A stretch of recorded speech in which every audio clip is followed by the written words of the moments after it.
Mula-mula saya nak cerita satu kisah seorang wali Allah yang bernama Abdul Rahman berkaitan dengan membebel. Saya pernah cerita, betul tak? Ke belum lagi? Belum cerita lagi dekat sini. Okey, kalau siapa dah dengar buat-buat macam tak dengar ya, macam muka excited je. Okey. Kisah ni saya dengar daripada Al-Fadil Ustaz Iqbal. Dan dia juga antara anak murid Habib Zainal, Habib Ali kan.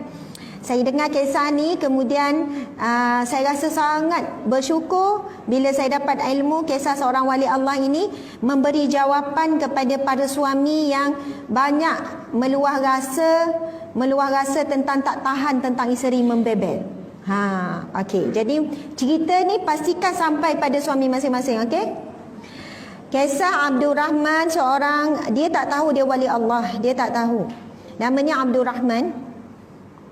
Dia diuji dengan isteri yang kuat membebel dan banyak membebel lah. Sampai satu ketika dia dah tak boleh menahan lagi untuk mendengar pembebelan isteri dia. Sebab isteri dia punya bebel tu dah semakin perit. Dah semakin, nak kata apa, dah tahap tu, tahap maksimum dah dia sabar. Dalam waktu yang sama dia tak pernah meninggikan suara pada isteri, marah ke, tengking ke ataupun pukul isteri, tak ada. Dia seorang suami yang sangat sabar. Suami siapakah itu kan? Ada ke kat sini macam tu? Akhirnya Abdul Rahman ni satu ketika dia tak boleh tahan, dia pun bungkus pakaian, dia bawa diri keluar daripada rumah.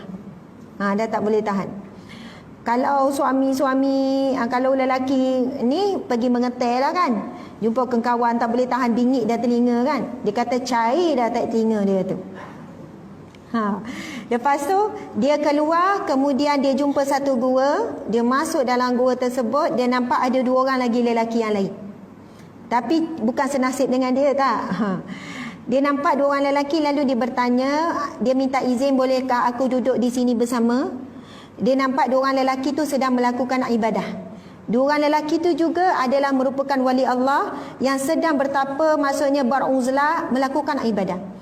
Lalu dua orang lelaki tu kata, boleh kalau kamu nak bersama dengan kami, dengan syarat kamu perlu menyediakan makanan bila tiba giliran kamu. Jadi dia sanggup je lah, okey. Jadi hari pertama dia tengok seorang daripada mereka tu berdoa, bertawasul, meminta, berzikir, tiba-tiba ada makanan turun. Kita tahu antara karamah para wali Allah, makanan tu datang daripada syurga. Kisah Rabi'ah Adawiyah ke, kisah Maryam ke, kan makanan dihantar oleh malaikat. Hari yang kedua, hamba Allah yang kedua pula, samalah, berzikir, buat ibadah, bertawasul, minta dengan Allah dan sebagainya. Kemudian turunlah makanan, hidangan daripada sumber yang tak disangka-sangka. Kemudian masuk hari yang ketiga, dah bimbang dah dia. Sudah giliran dia ni. Lepas tu dia pun buatlah juga, tengok contoh, mencontohilah dengan zikir, dengan apa, kemudian dia pun bertawasul. Faham tak maksud bertawasul ni? Pernah dengar tak istilah tawasul? Kalau ikut mazhab bukan mazhab Syafi'i kita saja, ahli sunnah wal jamaah, tawasul ini dibenarkan dan memang ada dalam syariat kita. Bertawasul maksudnya menggunakan nama-nama, contohnya kita gunakan nama Nabi Muhammad sallallahu alaihi wasallam, ataupun menggunakan nama-nama orang alim, orang-orang yang soleh untuk kita meminta hajat dengan Allah Subhanahu wa taala.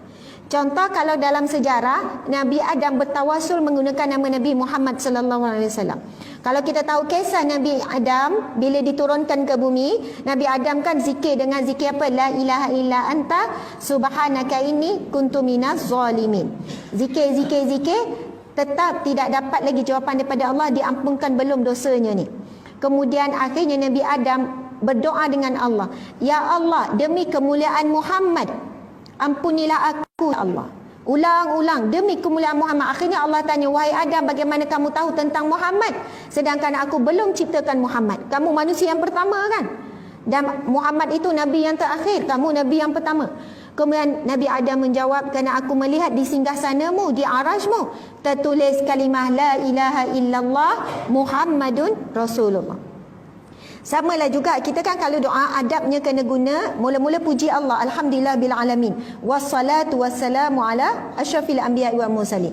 Maksudnya selawat dan salam. Itu cara kita berdoa tawassul lah tu. Kita nak minta sesuatu dengan Allah, kita sebut nama Nabi Muhammad sallallahu alaihi wasallam. Dan sebahagian kaedah para wali Allah, para alim, orang soleh, dia guna nama-nama orang yang soleh yang dia tahu.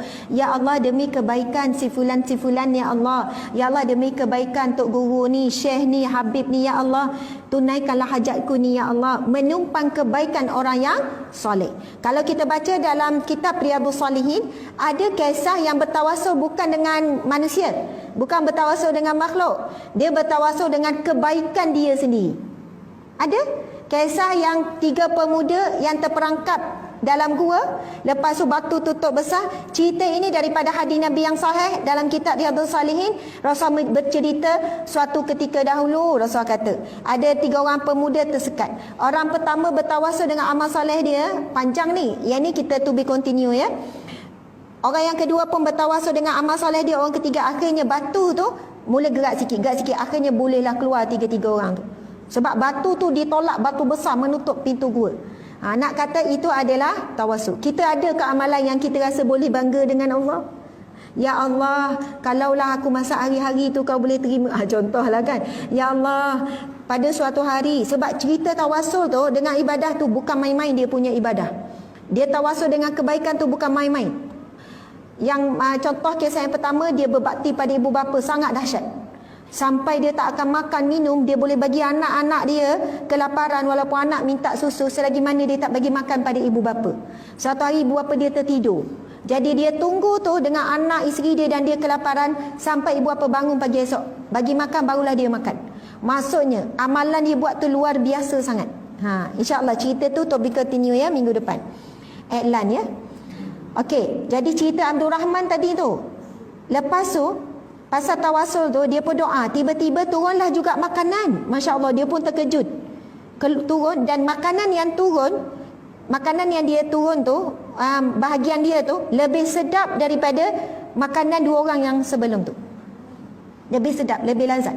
Jadi 2 orang tu bertanya, wahai hamba Allah, siapakah kamu? Kenapa makanan kamu lebih lazat daripada makanan kami? Apa amalan kamu? Siapakah kamu? Dia pun terpinga-pinga juga. Dia tak tahu dia wali Allah, dia tak tahu. Lalu 2 orang ni bertanya, kamu tadi bertawasul dengan siapa? Nama siapa yang kamu sebut? Lepas tu dia pun jawab, kalau kamu nak tahu, kamu kena bagi dulu jawapan. Kamu tawasul dengan siapa? 2 orang ni pun bagi tahulah, dia orang tawasul dengan nama sekian-sekian, dan salah satu namanya ada nama dia. Lepas tu dia kata, siapakah Abdul Rahman? Dia tanya, guru kami suruh mencari, kami berdua ni mencari seorang wali Allah yang belum ditemui. Makam dia sangat tinggi dan kami bertawasul. Lalu dia pun berkata, aku sebenarnya tak tahu nak tawasul dengan siapa, tapi ketika aku berdoa dengan Allah, ya Allah, aku bertawasul dengan orang berdua ni bertawasul. Kalau yang suka tu dah faham, yang blur tu tak faham lagi. Sebab dia tak bergaul, dia tak pergi, dia tak ada guru, dia tak ada apa. Dia tak tahu dia nak tawasul dengan siapa, nak guna nama siapa, nak minta dengan Allah ni. Dia kata, ya Allah, aku bertawasul dengan 2 orang ni bertawasul. 2 orang kawan tu kan. Jadi rupanya dia bertawasul dengan siapa?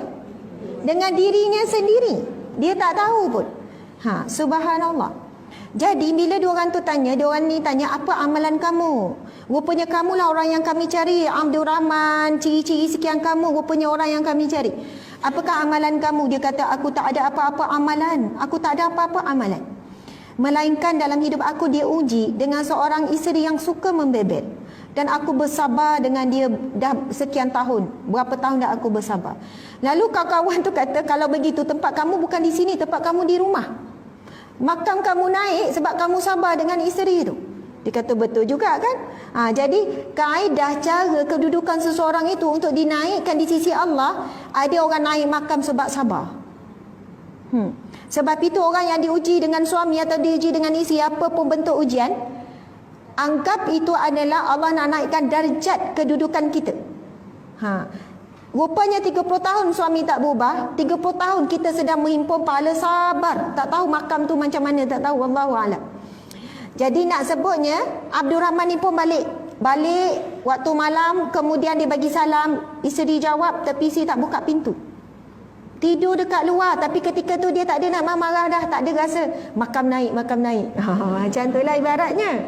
Kan? Sebab dah tahu ni, tak apa, terima je lah. Lepas tu pagi, awal pagi, isteri buka pintu, isteri pun cakap, isteri dia pun kata, wahai suamiku, sekarang kamu sudah tahu bahawasanya kamu adalah salah seorang daripada wali Allah. Persoalannya, macam mana isteri ni tahu? Ada SMS ke? Tak ada. Isteri ni juga adalah seorang wali Allah. Ini kisah suami isteri wali Allah. Dan isteri ni, dia bukan bebel macam kita bebel lah. Dia bebel bukan benda yang melanggar syariat. Tapi dia tahu dia adalah seorang wanita yang salehah, wanita yang baik, wanita yang sangat kuat ibadah. Tapi bagaimana dia nak naikkan makam suami dia juga jadi wali Allah. Jadi itu kaedah dia dalam mendidik suami dia. Akhirnya suami dia sabar. Betul tak? Masya Allah. Mungkinlah suami ni tak kuat. Kita kan tengok suami kita mungkin tak banyak ibadah macam kita. Biasa perempuan dengan lelaki yang banyak solat sunat siapa? Perempuan, rajin sikit. Banyak baca Quran siapa? Perempuan juga. Banyak zikir-zikir, amalan tu amalan ni. Banyak orang perempuan. Yang banyak puasa sunat pun sama. Perempuan rajin, suka tolong orang. Bukan nak kata lelaki pemalas, biasanya begitu. Tapi ramai juga lelaki yang lebih kuat ibadah dia. Tetapi mungkin dia banyak menghimpun pahala sabar sebab sabar dengan kita. Itu bahagian dia. Masya Allah. Cuma cerita tu kita ambil pengajaran, kisah tu. Pertama kepada orang lelaki sekalian. Berusahalah untuk sabar dengan isteri yang kuat membebel, yang banyak membebel. Kerana itu salah satu cara dia memberi keperluan kepada emosi dia. Orang perempuan lagi kalau suri rumah, saya nak bagi tahu, tahap stres suri rumah lebih tinggi daripada tahap stres wanita yang bekerja. Ada orang tak setuju. Oi, suri rumah lah best, duduk kat rumah, happy, tak ada mikir apa semua. Kalau nak bincang, nak debat pasal ni memang tak habis. Masing-masing ada hujah masing-masing. Tapi pengalaman kami, handle case dulu, aduan masalah rumah tangga lebih banyak di kalangan suri rumah berbanding wanita yang bekerja. Kita pernah buat survey juga, statistik dan sebagainya. Wanita yang bekerja, dia bergaduh dengan suami, dia keluar pergi kerja, jumpa ke kawan, makan, wah-wah, dia dah lupa.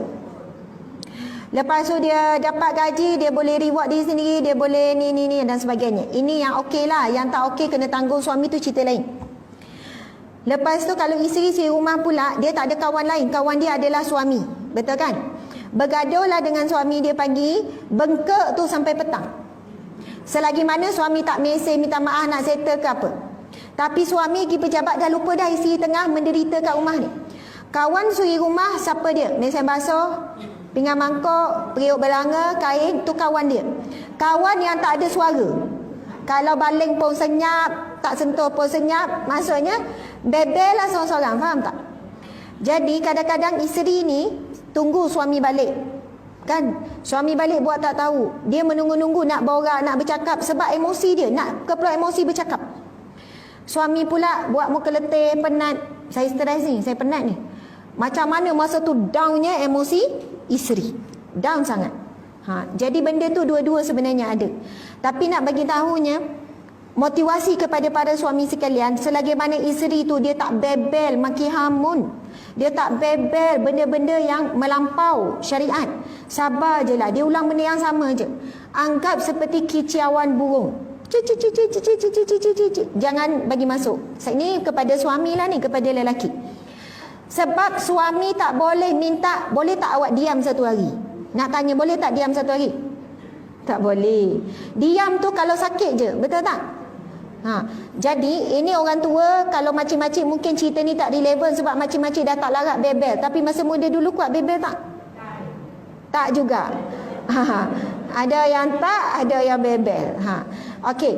Kan kita dengar kisah Saidina Umar pun sama, betul tak? Jam tu betul kan 9.30? Kisah Saidina Umar pun ada yang sama keadaannya.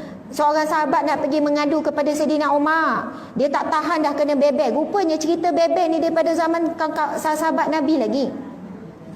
Bila nak mengadu, dia dengar Saidina Umar masa tu jadi khalifah Perdana Menteri. Dah jadi Perdana Menteri. Cuba bayang kalau apa siapa? Datin Seri Rosmah bebel Tun Mahathir. Macam itulah kan. Datin Seri Siti Hasma. Oh, minta maaf tersasul. Oh, nak kena gam ni ustazah ni. Aduh, kesilapan ya. Kesilapan.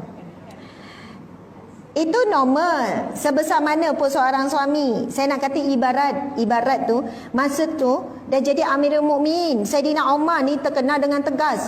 Dan Amirul Mukminin dia bukan macam Perdana Menteri kita untuk satu negara saja. Bila sebut Amirul Mukminin, dia jadi khalifah, Perdana Menteri, presiden kepada seluruh negara-negara Islam. Sangat luas, lagi-lagi besar lah. Tapi kawan ni nak pergi mengadu. Kan rumah ni kan, rumah-rumah sahabat Nabi kan rumah miskin. Dia bina dengan pokok-pokok kayu macam tu je kan. Jadi dia baru nak pergi bagi salam mengadu, dia dengar Saidina Umar kena bebel dengan isteri kan. Dia pun tak jadi ngadu. Tapi Saidina Umar dah perasan ada kelibat depan rumah. Saidina Umar keluar, "Wahai sahabatku, kenapa, apa hajat kamu?" Kalau ikut bahasa kita lah, dah selesai masalah. Macam tu lah. Selesai apa? Nak ngadu, kau pun sama kena bebel kan. Jadi tak payahlah nak ngadu kan. Kau pun sama. Jadi bila Saidina Umar tanya, tapi tak adalah dia cakap macam tu. Tu kan bahasa kita lah kan. Dia macam tak apalah. Senasib kan. Macam tu. Lepas tu, bila macam tu, Saidina Umar tanya juga, dia pun ceritalah masalah dia. Saidina Umar pun kata, "Wahai sahabatku, isteri kita telah menyiapkan semuanya untuk kita. Makan kita, pakai kita, penat kita. Kita cuma perlu menahan mulut dia saja. Dan itulah caranya melepaskan penat." Kadang bukan tak masak. Tapi mulut tu kan bising. Masa ngemas tangan jalan, mulut tu bising. Ni baju siapa lah ni? Ni plekat siapa lah ni? Ni siapa? Padahal dalam rumah tu 2 orang tu je. Tanya soalan siapa kan. Padahal dia dah tahu siapa punya ni. Ni surat khabar siapa baca ni. Tak tahu nak letak tempat dia. Ni siapa. Yang tu kan dengar. Esok ulang balik kan. Jadi nak kata mulut tu nak berbunyi. Bukan nak merungut ke. Bukan nak marah sangat ke. Betul kan? Jadi nak bagi tahu para suami sekalian. Itu adalah asam garam. Tak boleh nak suruh awak. Boleh tak berhenti. Buat kerja je. Mulut tu boleh senyap tak? Dia telah macam melawan fitrah lah. Macam tu lah nak kata. Jadi anggap macam kicau burung saja kan. Jadi okeylah. Berjalan dengan baik. Subhanallah. Jadi kita ni kalau sebut pasal etika, membebel orang perempuan, ya silakan kalau nak membebel.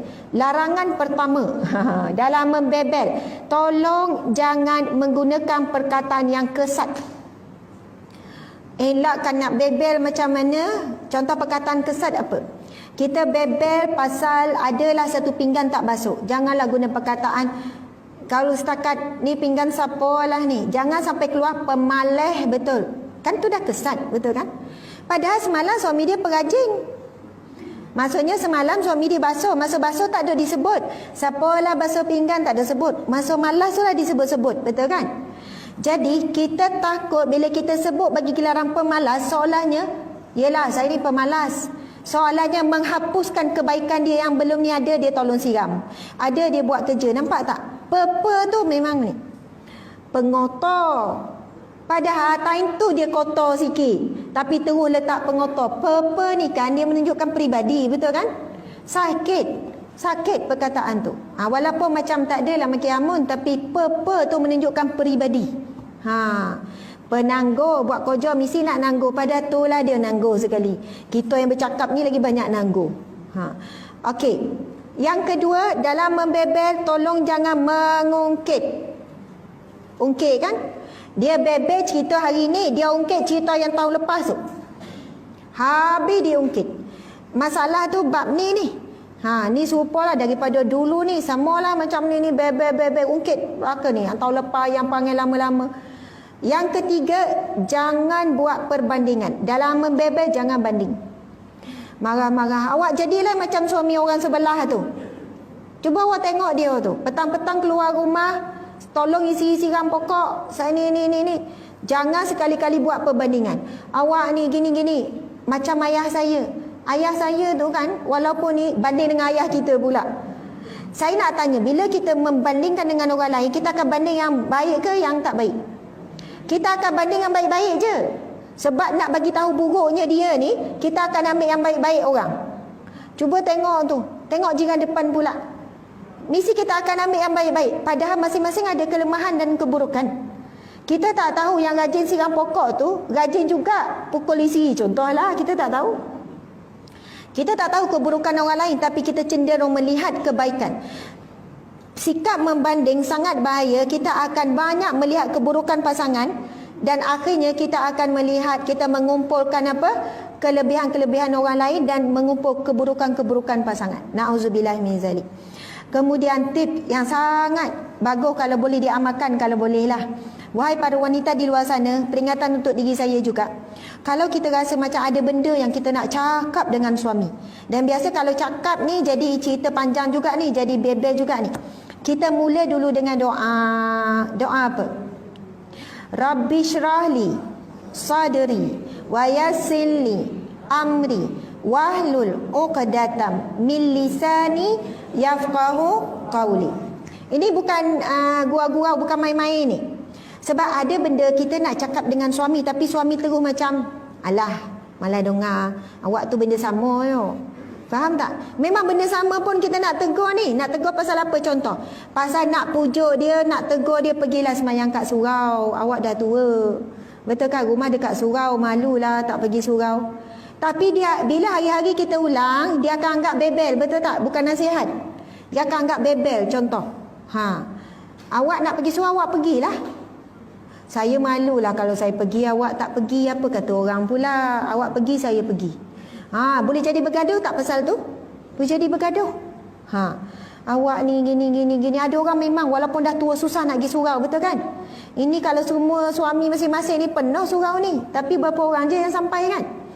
Jadi kita mulalah dengan Rabbi syrahli, ya Allah lapangkanlah dadaku. Kena berlapang dada ni. Nak nasihat orang ni, orang yang bagi nasihat kena lapang dada dulu ni. Nanti nak dengar jawapan dia, nak dengar marah dia, nak tengok muka dia supaya berlapang dada. Kalau dengan cucu nasihat, cucu buat muka, kita tak ada berlapang dada. Oi, buat muka dengan Wan ya. Marah terus. Nampak sangat Wan tu tak berlapang dada. Nama pun budak kan, dia buatlah muka. Rabbi syrahli, ya Allah lapangkanlah dadaku, hatiku. Lagi? Rabbi syrahli sadri wa yassirli amri. Mudahkanlah ya Allah, mudahkanlah urusanku. Urusan apa ni? Nak bercakap ni, nak bebel ni, nak sebut ni. Wa yassirli amri. Lagi? Wahlul 'uqdatam min lisani. Dan bukakanlah belenggu yang mengikat pada lidahku. Yafqahu qawli, supaya mudah-mudahan dia memahami kata-kataku. Ini doa daripada mana ni? Doa Nabi Musa. Dalam Al-Quran, doa ini bukan diajar, bukan daripada hadis Nabi. Doa ini daripada Al-Quran. Masa tu Nabi Musa kan nak berhadapan dengan Fir'aun. Nabi Musa pula dia bimbang, takut depan Fir'aun nanti gagap-gagap, tak boleh nak cakap. Dia minta dengan Allah. Kita kan kadang-kadang nak cakap dah susun ayat elok dah, tapi orang tu salah faham. Ataupun kita bila nak bercakap, kita campur dengan marah, dengan sedih, tersalah perkataan. Orang tu kecil hati. Sebab itu bila nak nasihat anak, nasihat cucu, nasihat suami, suami nak nasihat isteri, nak nasihat adik-beradik, kita ni sebelum mula tu, Rabbi syrahli, ya Allah, Rabbi syrahli sadri, ya Allah lapangkanlah dadaku, wa yassirli amri, pemudahkanlah urusanku. Lagi? Wahlul 'uqdatam min lisani, bukakanlah lilitan yang membelenggu pada lidahku. Nak cakap lain, keluar lain. Kan kadang-kadang macam tu. Yafqahu qawli, supaya dia faham apa yang aku nak sampaikan sebenarnya, supaya dia tak salah faham. Kita kan kalau dah tersalah cakap, orang tu pegang, betul kan? Dia pegang yang kita tersalah tu. Lepas tu kita nak betulkan, minta maaf, saya bukan niat macam tu, bukan itu maksud saya. Dia tak ada dengar dah penjelasan lepas tu. Yang kita tersalah sebut tadi tu. Yalah, Dan ni suami bukan suami yang soleh. Awak carilah suami yang lain. Bukan macam tu maksud saya. Maksud saya, awaklah suami saya, tak ada orang lain. Awak jadilah soleh lagi. Yalah, maksud awak saya tak soleh lah. Kan jadi bergaduh tu. Jadi insya-Allah mudah-mudahan itulah sikit sebanyak tips etika pembebelan. Dan tips supaya bebel kita tu jadi nasihat, bukan bebel kosong. Malah diberkati oleh Allah. Dah cakap sekali tu, suami terus terbuka hati. Yelah, saya terimalah, terima kasihlah atas teguran. Padahal dah 5 tahun dah cakap benda sama ni, tapi tak mula dengan doa. Kita rasa kita yang boleh ubah suami, tapi kita silap. Yang mampu mengubah suami, orang-orang yang kita nak nasihat hanyalah Allah Subhanahu Wa Taala. Jadi sebelum kita bebel sebuah nasihat, minta pertolongan daripada Allah. Subhanallah.